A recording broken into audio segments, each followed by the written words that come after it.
Hello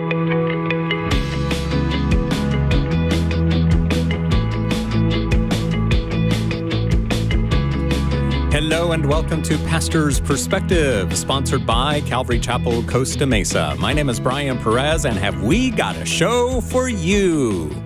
Thinking of the Veggie Tales there. I don't know why it just popped into my head. But anyway, we're here. We're not live today. If you're listening on the radio on, what would it be, Monday the 18th of December? Wow, just 18. 7 days till Christmas on the radio. Now, crazy. If you're watching us on Facebook or YouTube, you've got a few extra shopping days left, like 3 or 4. But anyway, we're not live on the radio, but you can call us with your questions on Thursday. If you're watching us on Facebook and YouTube, we've got the number there on the bottom of your screen. So call. Not right now, though, because every line is full. I love when that happens. But answering your questions today, we've got John Huang from Christ Point City Church in Huntington Beach, California. On the Bobby Cam, it's Bobby Conway from Image Church in Charlotte, North Carolina. And on Skype, Phil Metzger from Calvary, San Diego. 3 great guys with hundreds of years of experience studying the Bible. Maybe not hundreds, maybe just a little over 100, or maybe right around 100. Oh, I'm leaning on Bobby and Phil right now. So when you said that all the lines were filled up, it's because those two, they're thinking, John who? What? No. Not John who what? John Huang. John Huang. All right. So Phil Metzger, haven't seen you in a few days. How are you? Yeah, good. How you guys doing? Yeah, hey, Brian, you do have a VeggieTales voice. You could have been a great VeggieTale character, I think. Is that a good thing? I don't. Is that a compliment? I don't know. I think that's a huge compliment. You have a great speaking presence voice. I think I can listen to your voice all the time. What vegetable would he be? Oh, that's a good question. Just a vegetable. Yeah. I don't know.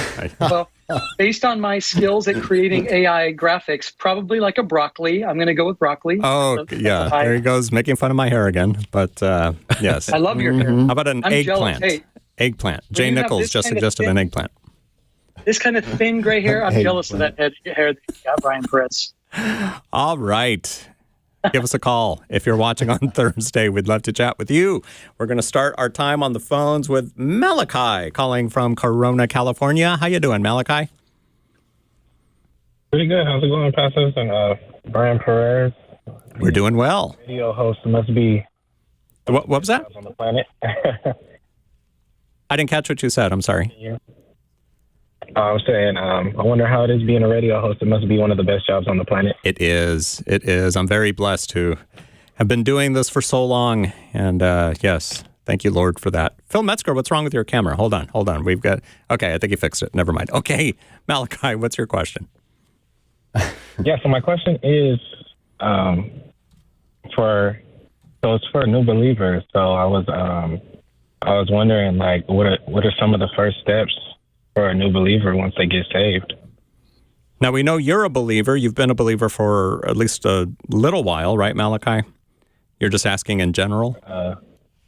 Yeah, so a year. So the context is I go to one of the community colleges over here in Riverside, and one of the students was interested in, or like a new believer, and they were asking me, what are some of the first steps? And for me, I felt the Spirit told me to fast for 3 days and then to get back into a church. And so that was something I told him. But I was wondering if you guys had any other insights on what some of the first steps for a new believer should be. Well, that's great that you guys are talking about Jesus there on campus. Phil Metzger, what do you say to Malachi? Yeah, Malachi, I'm so glad you called in, and I'm so glad that this person has reached out to you like that. I think that you gave him advice to jump into a church is a great, really good idea. I want to extend this a little bit more, but I want to pull you into this, okay? Because I wonder, Malachi, if the very fact that this person was talking to you about it, what if it's that God wants to use you as a part of discipling this person? And what I mean by that is maybe God's going to help you to grow in your relationship with the Lord by also being a part of helping this friend in their relationship with the Lord. So rather than it just being, hey, you should go to church, what if you were to say, why don't you go to church with me? Let's go together. Let's get coffee together beforehand. Let's get a lunch afterwards and talk about the message afterwards. Do you have a Bible?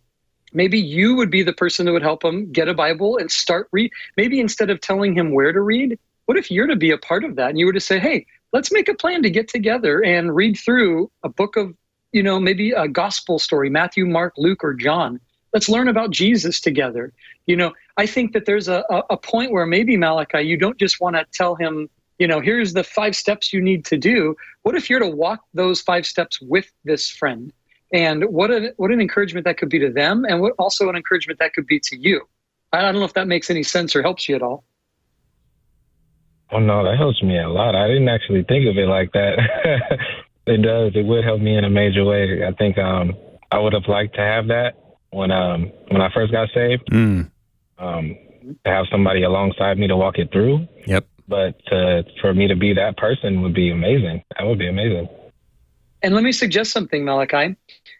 You don't become some kind of a guru who knows everything now just by doing that. Instead, we're all disciples of Jesus, right? We're all trying to grow and learn. So you get the joyful position of, like, when your friend says, what does this mean? And if you don't know the answer, guess what you do? You say, hey, I don't know either. Let's go talk to a pastor at the church that we're going to. Let's go call another friend. You don't ever have to be an expert. None of us are experts. We're all trying to learn and grow in our relationship with God. And you get to grow in the process. So don't ever feel like you're like a prisoner to, oh my gosh, I got to know what to say and what to do. Just enjoy the process of helping this person to walk closer with Jesus. And you're going to get to do that along the way. And discipleship is so important, too. We're so focused sometimes, I think, on just leading people to Christ, which is fine. Nothing wrong with that at all. But we're also called to make disciples. But we get afraid. We're not going to have all the answers, like you mentioned, Phil, or I don't have time. I'm working 2 jobs. I'm married with children. How now am I going to make time for this new person in my life? How am I going to do this? John, what would you suggest? Well, I agree with Phil. I think that this is a missing component for a lot of people that do come to Christ. I think that, there's a tendency to, have all these people in your life, in bringing people to Christ. But the moment that they receive Jesus, then all of a sudden it's like, all right, have fun. You guys are on your own now, and that's the last thing that should happen. Everything that Phil was talking about, it comes under the category of making disciples, and that's exactly what Jesus commanded us to do. And so, as Paul the Apostle said, as I received from others, I give to you. And so I just want to also encourage Malachi that if you're going to pour into a new believer, make sure that you also have people in your life that you can see as spiritual mentors. Not just the relationship between there's the pulpit and here's the pew, but hopefully you're connected with older, seasoned believers in Jesus. And so as you're constantly maintaining a humble heart as a learner, you're going to be filled up with gospel truth that you're going to be able to pass on to others. That is the story of Christianity. That's the story of how discipleship happens. And so a lot of these kinds of questions, Brian, like you were talking about, life questions are going to come up, and we need to have people in our lives that we can process this stuff with. But as long as we know that we are centered and rooted in God's truth, and we have that in the scriptures, and we've got people that model for us prayer, we have people that model for us Bible study, we have people that model for us consistency in our walks with Jesus on a daily basis, but not just church stuff. We need people in our lives that are going to model for us good Christian husbands, good Christian wives and moms and dads, and we need all of those relationships in our lives. And so I think that Phil handled that question the best way it could be handled, because I agree with you, Phil. I think that a lot of times people just give a list of things to do because our assumption is, hey, here's the list, now go out and do it. We need people in our lives. For sure. Malachi, thanks for calling us today here on Pastor's Perspective. I was going to go to Richard, but he hung up. Call us back if you can, Richard. Instead, I'll go to Michael in Southern California. Go ahead, Michael. What's your question? Hi, thanks for taking my call. So I am very against divorce. I've been married for about 15 years, and in my heart of hearts, I do not want to go through a divorce. I have 2 teenage boys, but if I'm married to a person who is very, very verbally abusive, like really bad, and you just get to the point where you can't take it anymore, what are the options? Because I know the Bible says about adultery and things like that, but which has not happened as far as to my knowledge. So what is the limit that you actually are supposed to go through a really unhealthy environment? Like, I'm not even allowed to go to church. I can't tithe. I can't bring my kids to church. And just how much are you supposed to take before enough is enough? Really quick question for you, Michael, before we go to Bobby Conway for his answer. Have you talked to somebody at your church about this yet? I did, and it was a different Calvary Chapel, and their advice was you should if they said to me, if she wants to leave, definitely let her leave. But she doesn't want to leave. She just doesn't do anything. And so I'm literally like in a trapped environment. And that is what my church said. So they didn't give me a green light to leave. And so do I just have to stay in that environment that's really unhealthy and take it? I mean, it's bad. If I told you this, I can't even say what's said. Yeah. Bobby, what would you tell Michael? Yeah, Michael. Well, I'm very sorry. Boy, there are some tough marriages out there, and there would be several questions if I was with you right now. Is she a believer or not a believer? It doesn't sound like she's a believer. Does she work? Because one of the reasons that I could easily see her staying with you if she wasn't a believer is because of the security factor that maybe your income could bring. That's a possibility. So I'd be asking that. I'd also want to know, when did this start? Obviously, I wouldn't think go into a marriage if this was, evident beforehand. If so, you would have known what you were getting yourself into. I would want to know how old your wife is. And that is kind of a touchy issue, but I can say, and I mean this just from a pure data and study, and I think that all of you ladies out there that are listening, be tender toward me, but I'm just trying to help Michael out, and you would have to be very cautious on this, but this could be something hormonal depending upon her age. If, for example, if she's starting to go through perimenopause, some people have talked about this many times. Women have talked about this. My wife went through a horrific season of perimenopause where she wasn't herself. In fact, it felt like she just turned into something completely different. I didn't even recognize her. And she would just lose it on me. And we talk openly about this, so I'm not exposing her. She is an open book, and she would be the first to say how hard this season was for her hormonally, what she was going through.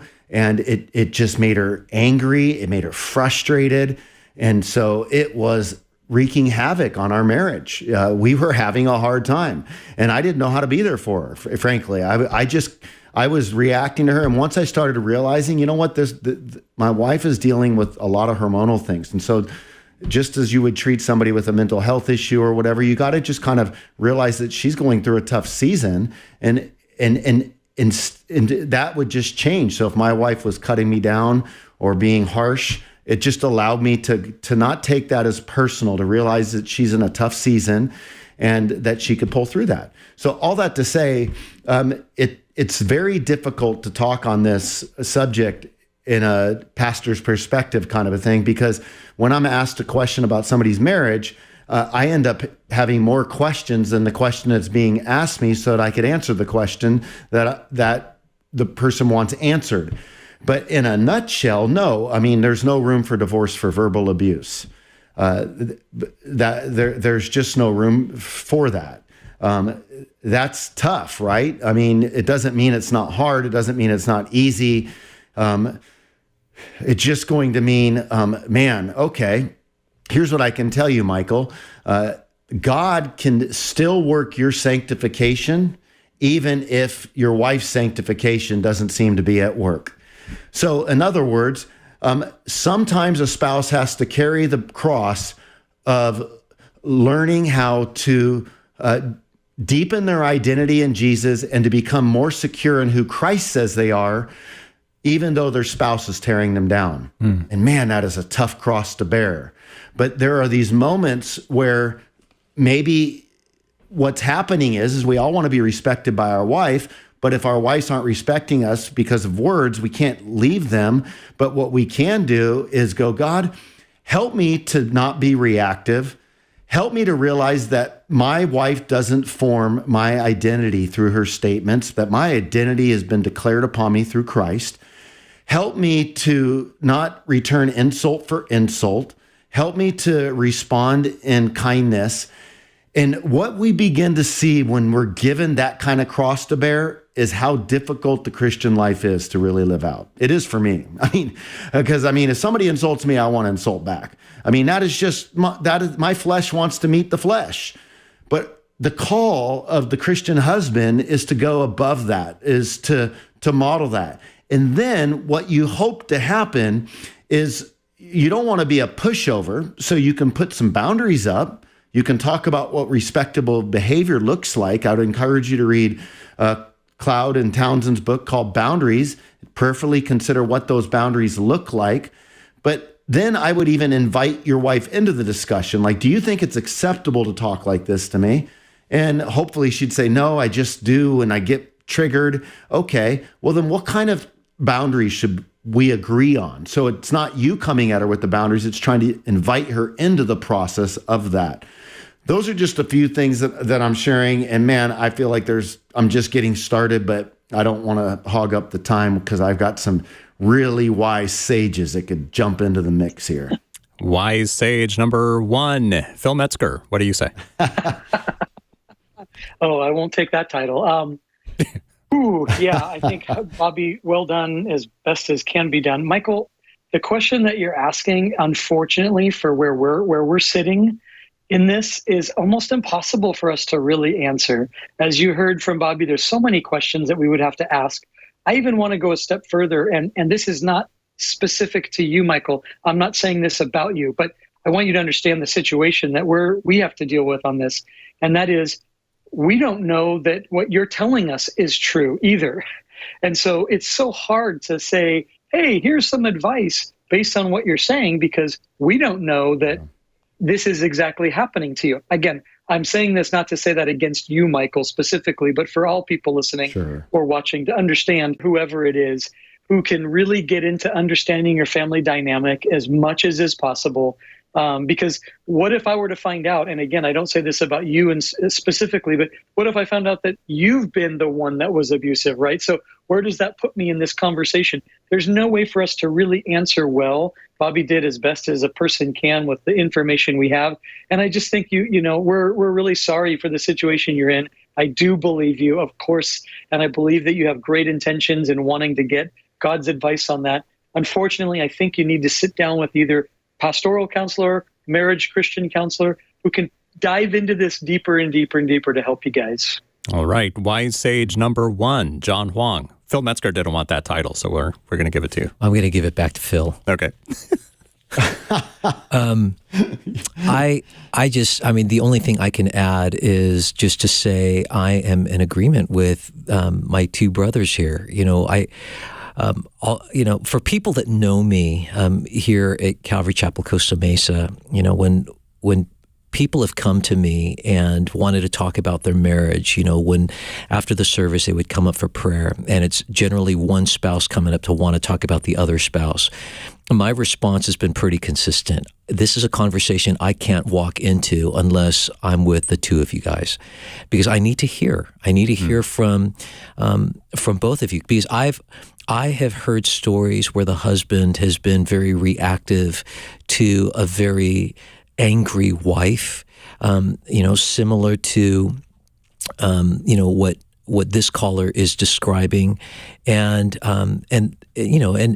it solicits a reaction when you hear something like that. But then at the same time, I've also heard from the wife's perspective that explosion of rage is really fueled out of either fear or deep hurt.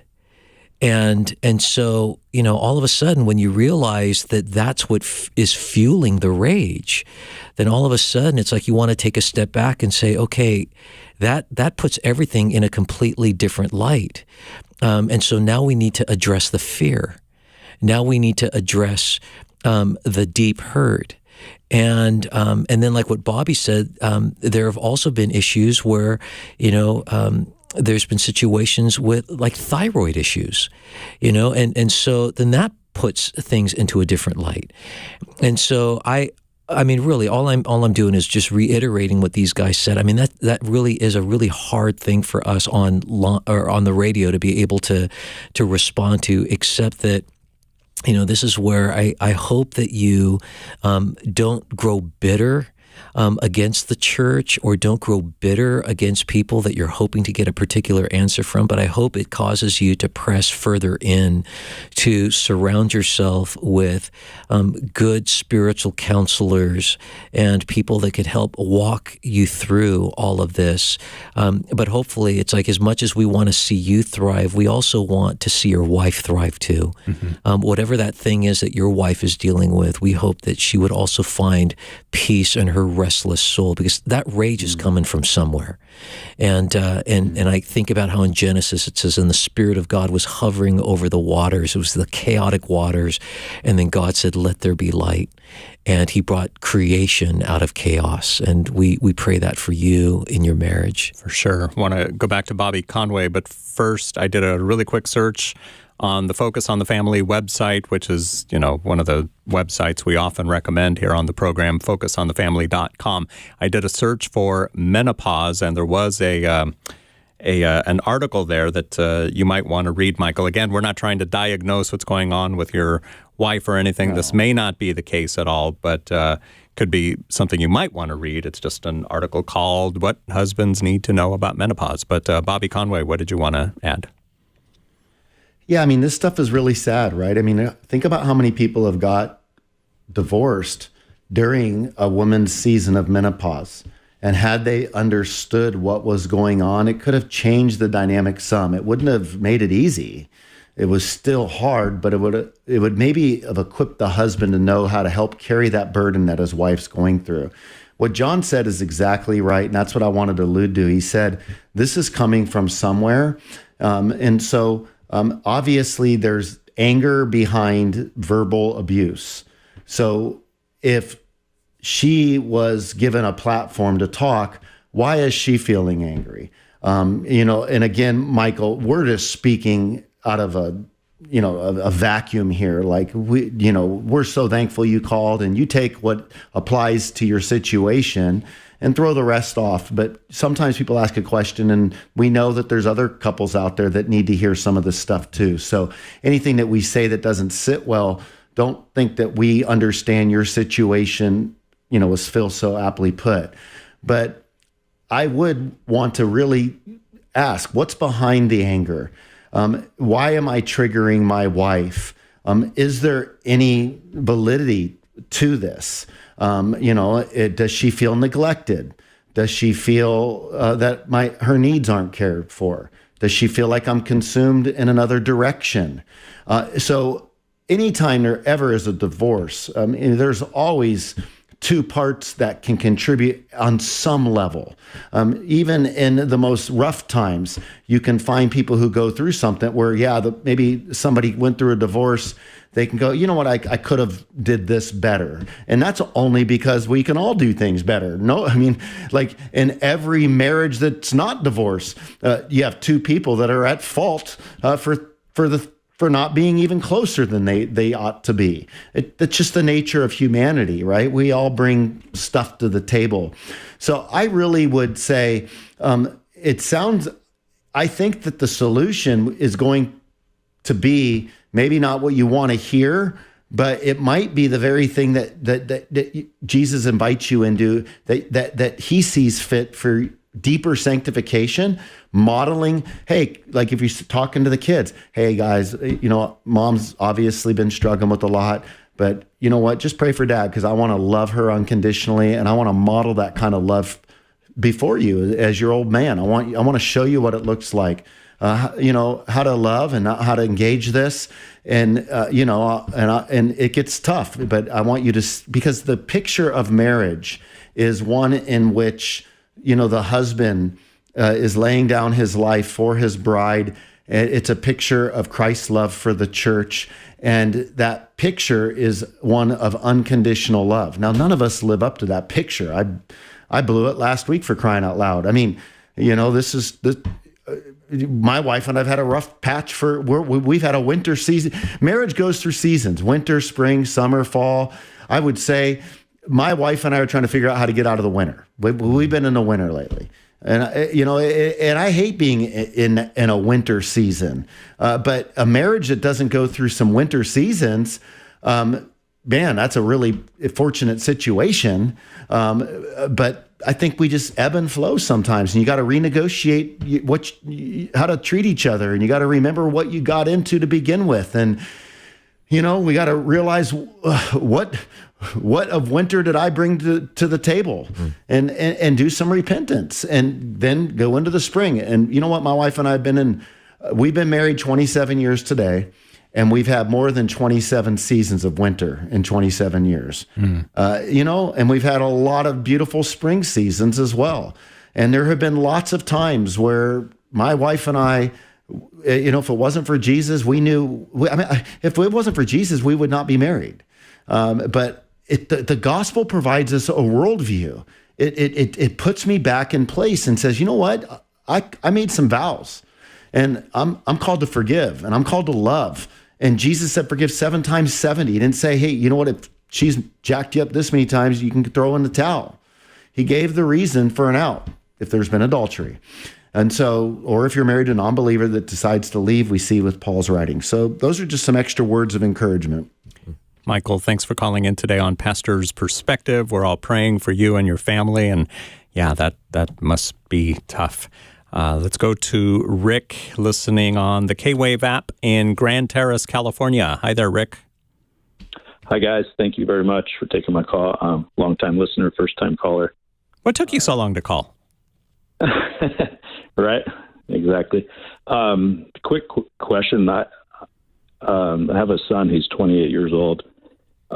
Just recently, him and I kind of going back and forth with everything going on with Israel and so forth, and kind of, called me out and said that, don't, be careful, Dad, don't be too Zionistic. And, because I support Israel. Mm-hmm.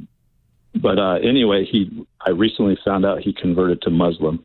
And the way I found out, just to give you some context, is one of my daughters that lives in LA sent me an Instagram video of him in a mosque reciting the prayer to become a Muslim. So I haven't spoke with him yet, and I just wanted your guys' perspective, how to approach him. He was raised, up in the church, raised in a Christian home, and really never saw the fruit of him ever giving his life to the Lord, walking with the Lord, but always just kind of, bucking against it throughout the years. So. Wow. Well, we're about to go to our break. There's no way we can answer this question in 20 seconds, so we will get some answers from the guys, Bobby Conway, Phil Metzger, and John Huang, when we come back from the break here on Pastor's Perspective. So Rick, stay on the phone. Everyone else on hold, hang on. We'll get to you guys in the second half of the program. If you're watching us on Facebook or on YouTube on Thursday afternoon, the 14th of December, give us a call. We've got an open line right now. Maybe you can grab it and ask your question of Bobby, Phil, or John. The number is right there on the bottom of your screen. If you're listening on the radio on Monday the 18th or at any other time on the radio, we're not live. We are here Tuesday through Friday from 3 to 4 p.m. Pacific time until 5 o'clock on Thursday. And we welcome you to call us back when we are live. But hold on a little bit. We're going to get to Rick's question and everyone else's as well. Stand by. This is Pastor's Perspective.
We're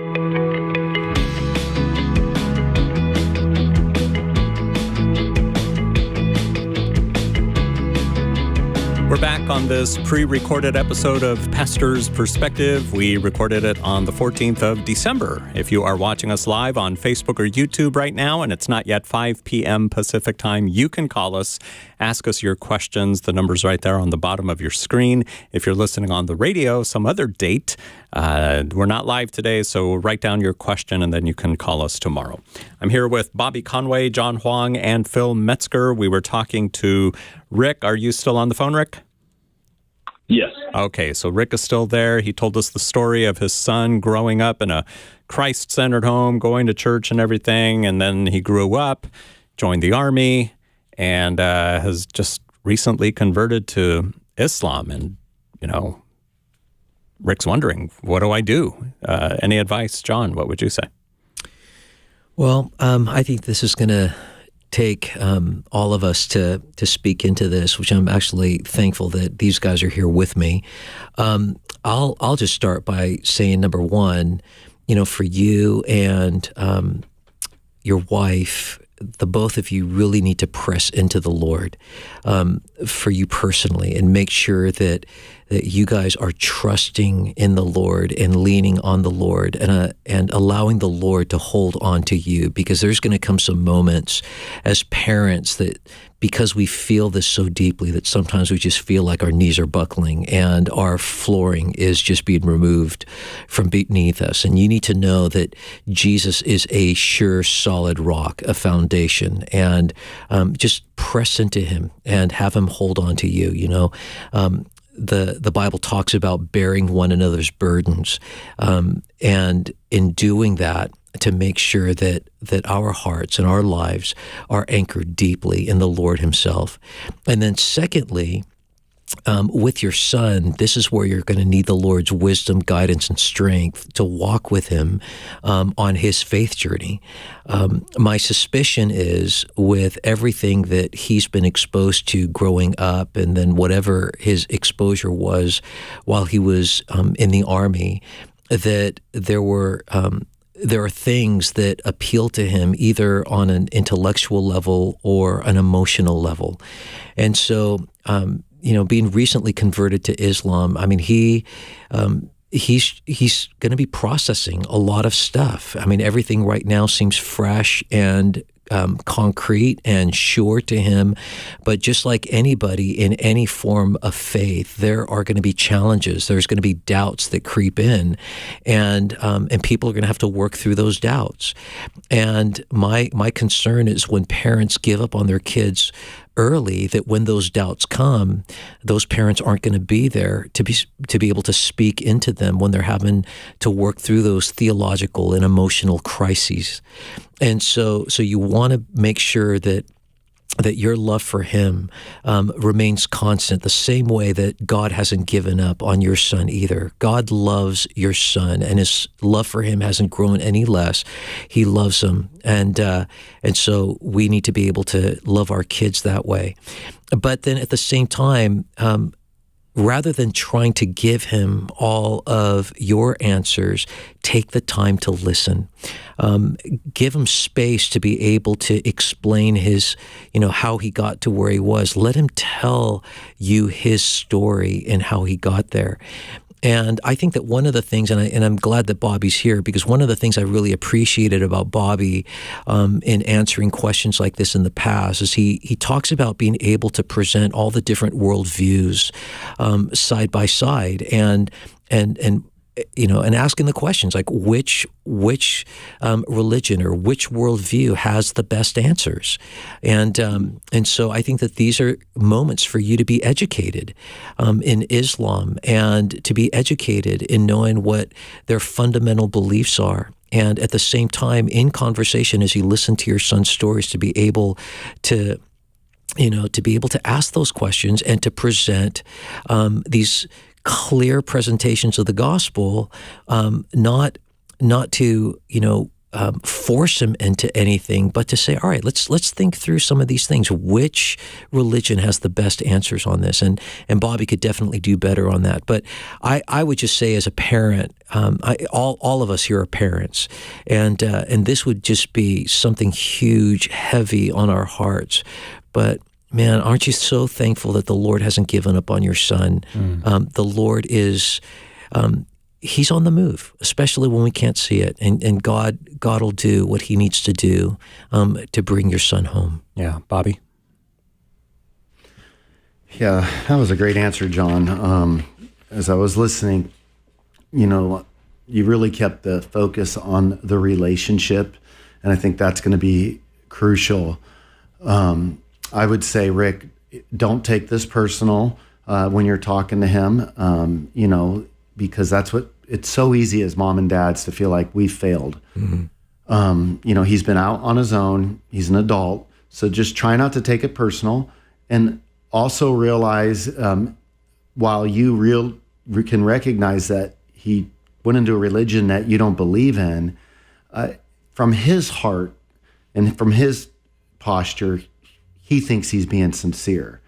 And so talk to him like that, like, hey, I know you believe what you're doing. I know you're trying to be sincere here. I know you're thinking you thought it out. And then, like John said, asking a lot of questions about what didn't appeal with Christianity and why did Islam begin to make sense? What about Islam attracts him to Allah?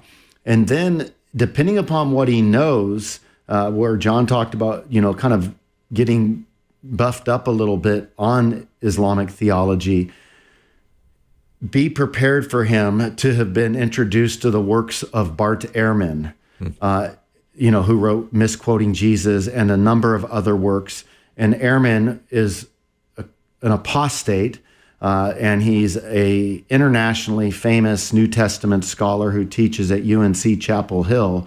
And many people had just got theologically undressed by him because they didn't know how to defend their faith. But interestingly enough, though he's an agnostic, Muslims use his work to challenge Christians. And so then what Christians end up dealing with is Bart Ehrman, an agnostic New Testament scholar, and the Muslim. And it becomes overwhelming to the Christian. And so this will be arguments about why the Gospels aren't historically reliable, why Jesus didn't rise from the dead, all the potential and apparent discrepancies, which he would say are actual discrepancies in the New Testament.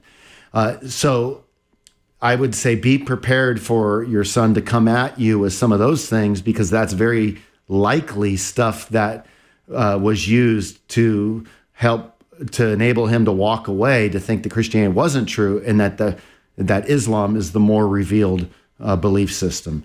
Those are just a few things that I would share as well. Phil Metzger. Yeah, all really, really good stuff. I guess I'm reiterating the same over and over. Maybe it's good to hear it a few times, though. Holding relationship with your kids as adults is more important than being right. Holding relationship, because you may not be the only person. You may not be the person that the Lord uses to help kind of steer them in the long run. And I don't mean that against you. I'm just saying God's ways are so much bigger than like just ours. When our kids are 4, we are their world. But when they're 28, they're in the world. And so I just want to remind you that hold relationship with your son. You guys might disagree. Hopefully you have the kind of relationship where you could even say those words. Yep, we disagree on this. I want to learn. I want to understand. But yeah, we disagree. And that's okay. That's where we're at right now. I'd also like something you said earlier, and it could just be, maybe I'm off. I just want to make sure that you get clarity for yourself, that it didn't sound to me like you have yet had a conversation with your son that he's converted to Islam, but that it was through a post that you had seen that he was praying the Muslim prayers. I think it would be really, really, really important, if we're going to step this whole thing back, is that you just have a conversation about that before, the assumption he's definitely, that's where he's at. Let him tell you himself, where is he at and why is he there? And then everything else that all the guys said, just really good stuff. Rick, thanks for calling us today on Pastor's Perspective. Remember that we archive all of our episodes on Facebook and YouTube and Spotify if you want to go back and listen, or anybody out there maybe in a similar situation. We've got our archives that go back several years that you can check out online. Okay, let's go to San Bernardino, California. Here is Artenise. Welcome to the program. Hi, how are you guys doing today? Doing well. I'm hearing a little bit of static on your phone line, so let's get right to your question as soon as we can. Okay, because, my phone is acting crazy. But anyway, it's unfortunate. I have a friend who is a Christian woman. She's an elder woman, and she's been married for a very long time to her husband, who recently passed away. And we were talking, and, the scripture came up about a sanctified wife sanctifying her husband. Yeah.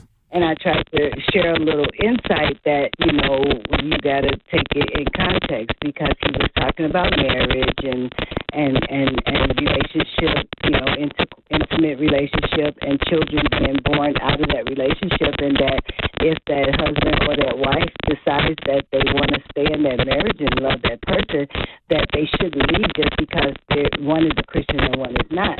Yeah. So, John, what does that passage in Scripture mean? Yeah, gosh, with all of our hearts, we wish we could say that would be the case, that the husband is with the Lord, but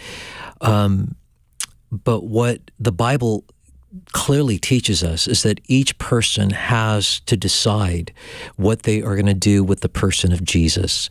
And Jesus himself declared to be the only way, the truth, and the life. And those who believe in him, those who come to the Father through him, those are the ones that are saved. Now, in this case, when Paul is talking about the holiness of the spouse or the children, it's important for us to understand that the word holy it talks about being set apart. And so there's a couple of ways to understand it in this context. Number one, because of the relationship with one of the members that is a covenant child of God, that there is special attention that God has on that family. So in that, the unbelievers benefit from that the Lord actually has special care on the family for the sake of that one family member that is a believer. Another way to understand it is that this set-apart relationship makes this family distinct from the pagans around them. Remember, Paul is writing to the Corinthians living in a very sensual, idolatrous culture. And so within a Christian home, that unbeliever would be set apart in a home where at least one family member is introducing in the household not polytheism but monotheism, not a worldly pagan idolatry culture, but a Christian culture. And that's why Paul said that if an unbeliever is willing to stay, let him remain. But if that unbeliever chooses to leave that family environment, then let that person go. Because in that time and culture, not every pagan would have the ability to remain in a house like that. But in that case, that house would be a set-apart family unit. But it has nothing to do with if a person by default is married to a believer, that they all of a sudden have salvation that is just been given to them automatically. Every person needs to decide what are they going to do with the person of Jesus. And the beautiful thing is God made a way for people to come into a right relationship with him, and that is by believing the gospel, by faith in Jesus. Artenise, thank you for your phone call today on Pastor's Perspective. Let's go to Dee, who's listening on AM 1110 in Los Angeles. Welcome to the program, Dee. We've only got a few minutes left, so get right to your question. Yes. Good evening. What do you think about me thinking about Adam coming after man and female, male and female, period? Wait, what do we think of what? Say it again. I think Adam came after male and female. So you think God created male and female, and then He created Adam? I think God created male and female, and then I think Lord God created Adam. Okay. Bobby, we'll give this one to you. Well, obviously Adam, just means man, ish, and isha, representing female. But, when God says that He created man, He's talking about mankind, and then He created them male and female. But we don't see that there's a population in place before Adam and Eve. Now, if you've been influenced perhaps maybe by evolution, there are those who are theistic evolutionists that would say that there were different types of, beings that were humanoids that were alive before Adam and Eve, but Adam and Eve were the first pair whom God stamped with the Imago Dei, the image of God. So those that preceded Adam and Eve didn't have the image of God, but they were humans, but basically humans that were bereft of a soul, so to speak. And they were just working out according to natural selection, and they evolved over millions of years, and they were the offspring of the apes. I don't think that there's a lot of stock to be put in that particular interpretation. I think that if we're looking at the Bible, if you're not an evolutionist, but you're just coming at the Bible, then I would say run as fast as you can from that interpretation, because that it's very, it's not an interpretation that you really even see within scholarship. So I know something about myself is I would not want to have a view that is not even one of the main views. I'd think, well, man, I must have missed it somewhere because I'm not that smart. So that's my encouragement to you. I think that it seems really clear to me that Adam and Eve were the first, humans that were created. But if you are a theistic evolutionist, I understand your position. And on that, I would say that is a position that, John Collins and I think Timothy Keller leaned toward theistic evolution. I know he went through a scandal, but the late Ravi Zacharias, I think, leaned that way. So, Benjamin Warfield. So that's not a unique theory, but that's what I would say. All right, Dee, thank you for calling us today, and thank you for listening on K-Wave 107.9's simulcast on AM 1110 in the greater Los Angeles area. Now let's go to Dallas, Texas. Here's Chris. What's going on, Chris? Hey, guys. Thanks for taking my call. Hey, last time I told you guys about Patrick's Perspective out in Iowa. Actually, it's the title out there. It's the program is called... Oh, yes. That's right. Yes, that does make sense now because, it wasn't an Iowa program. But you had a question about aliens. Let's get right to your question because we're running out of time. Okay, cool. All right. Well, mother half, she goes off and she believes in aliens. And I go, what? And then, because there's UFOs, even the government right now, they're on the news that you hear about it, blah, blah, blah, and all this and all that. And I'm like, to be honest with you, I don't believe it. I mean, it's only one Earth, and God created the people on the Earth, and then He has His people, the Israel people, and then, and I go, why would God make another Earth out there, and it being Martians and flying all over the place, and not even presenting themselves? And what about the Roswell, the one alien they got that? Or over there at the in Utah area, what is it called? The Area 51, what have you? And I'm like, I go, I don't believe in it. I think the devil himself is trying to mimic, like Elijah when he was taken up. He's trying to mimic and trying to get us, people, to believe in nonsense. Okay. Phil Metzger, aliens, yes or no? If it was only that simple, right? If we could just say yes or no. Yeah. Honestly, I got no idea what's really going on out there, if I'm really honest. But I do know this, I know these things serve as like massive distractors from like meaningful conversation. So I don't know, like, somebody wants to, pull me into like, what about this and this and this? And I at this point in life, I'm kind of like, that's really interesting. Cool. And it kind of diffuses those things so we could get to the things that like really matter. I know you're asking like, do aliens exist and all that? Well, I guess it depends on how you see, like, are angels aliens? Are, what is an alien? What does that constitute? My perspective on that is like, the world is a lot more mysterious than we realize. I'm just going to say that. But I also think that like Jesus has centered his attention, his redemptive work on humanity, all humanity, Muslim, Buddhist, atheist, agnostic, theistic, evolutionist, all of us, American, Ethiopian. God centered his redemptive work on the historic human being. But I also think that the world is a cool, beautiful, wild, crazy thing that God's created. And it's really fun how insane it is.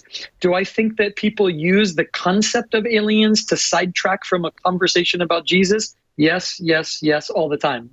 And that is always demonic. Anything that takes away from Jesus is demonic, whether it be my music, my sports, my whatever. So I think I want to be centered in Christ, but I don't spend a lot of time. I saw those like news things on the thing. It's super fun it's fun to watch and just go, oh, wow, maybe there is an ET. I loved ET growing up. I'll just take it there. But are there aliens? I got no idea. I'll be real. I teach the Bible. I have no clue about the rest of that stuff. Now, John Huang, does John 3:16, for God so loved the worlds, plural? Are there little people on other planets somewhere? It says he loved the world, and talking about the world of humanity. But I will say this, and I believe it's either the King James or the New King James that does use the word alien, but not speaking about extraterrestrials the way we think about it, but for us as believers, as foreigners, aliens, whose citizenship is in heaven. So I know that might seem like a cop-out answer, but I will just say that as citizens of God's kingdom, we are to live in a way that is distinct from the system of this world that is ruled and governed by Satan. And the people should be able to look at each of us as followers of Jesus and see people that are ambassadors of a king and his kingdom.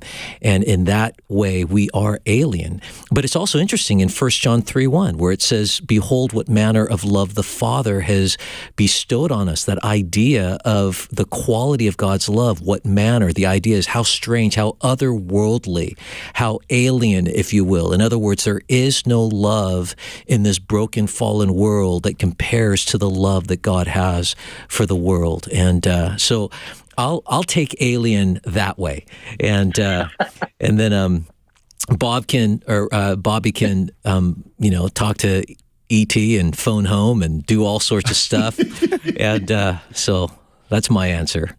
Oh man, yeah. Bobby, what say you? Bobby, yeah. Well, I do think that this stuff can be a distraction because there's no way that we can, just prove one way or the other. The Bible just doesn't speak to that. So then the question becomes, okay, I mean, in a universe so massive, I mean, the person who says, well, no, we can, the person who's like really says, no, Bobby, they don't exist. Okay, but then if I was to say, well, then how do you know? Like, you haven't been to every stretch of the corner of the entire universe, and the Bible didn't speak about that. So the person could be dogmatic with me, but and the person could think that he knows, but then I would say, but then there's other people that think they do know. And so I'd say to that person, you don't know either. Do I think that aliens exist out there? No. I don't think that aliens exist out there, but here's the deal. If somebody believed that aliens could not exist, and then if it was shown that an alien did exist, that they would be hiding out under, a conspiracy with the government, then the person's Christianity would be a house of cards and fall apart. And for me, I wouldn't walk away from my faith, and I wouldn't think it would mess up my understanding of the Bible if I found out aliens exist. I would just realize that, you know what, who am I to, I mean, there's so much I can't understand about the earth, which is just one small planet. Who am I to think that God, why would I feel so entitled to understand the workings of the greater universe? And why would I think just because God gave me the gift of life on earth that other species couldn't have the gift of life elsewhere? So I would have to figure out how to, apply my biblical worldview in that context. And thankfully, I don't have to worry about that now. But I just don't think you can prove it one way or another. All right, Chris, thank you for calling us today on Pastor's Perspective. And thank you for watching us today on Facebook and YouTube. If you're watching us online right now, what do you think of the flowers in my hair? That's actually the way we have the studio decorated for Christmas, and it looks like I have a hibiscus or something in my hair, but it's a poinsettia. Anyway, and John Huang, what are you over there doing? He's got a wreath. I'm fixing He's got a wreath. He's fixing his wreath. All right, we're out of time. God bless you guys. Talk to you tomorrow. Pastor's Perspective was sponsored by Calvary Chapel, Costa Mesa.